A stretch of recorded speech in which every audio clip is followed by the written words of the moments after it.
Nag-iwan nga ng kilig vibe sa buong social media ang latest Instagram post ni Rico Blanco kasama si Maris Racal. Sa kabila ng pagiging busy ng OPM icon na si Rico Blanco, masaya nitong ibinahagi sa social media ang quality time niya kasama ang kanyang girlfriend na si Maris Racal.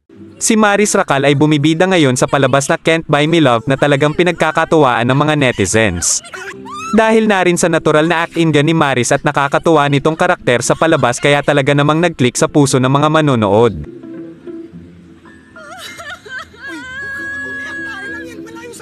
Sa caption nga ni Rico sa kanyang IG post, ibinahagi niya ang tuwa at sinabing masaya silang nakapaglaan sila ng oras para sa isa't isa sa kabila ng maraming pinagkakaabalahan ng dalawa.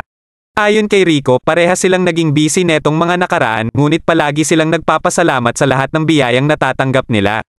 Inula naman ng mga papuri at kilig ang comment section sa naturang post ni Rico. Please po, wag po kayong maghihiwalay. Buti pa si Maris hindi nagmamaktol pag busy ang gawa sa Valentine's. Hindi halata ang age gap. Either bumabaticorix or nagmamatir si Maris. Basta yun, bagay. Matatanda ang marami rin ang humanga at kinilig sa pinakitang asal ni Rico sa viral vlog nila ni Maris. Ready ka na ba? Yep. Okay, so yung R... Okay, ayusin natin. Ito ay matapos maging mahinahon ni Rico sa pagtuturo niya kung paano mag-drive ng kotse. Tama.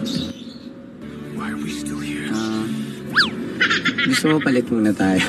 Marami ang napasana all at sinabing ganun daw dapat ang pagtuturo ng pagdadrive ng sasakyan. Okay. Mas konti. Oh my God, may car sa likod, babe. O, di okay lang. Paunahin mo siya. Babe, may motor! May pulis! Wait lang, sorry. Marami pang showbiz chika ang aabangan. Huwag kalimutang mag-subscribe at mag-like sa video para sa mga latest chika.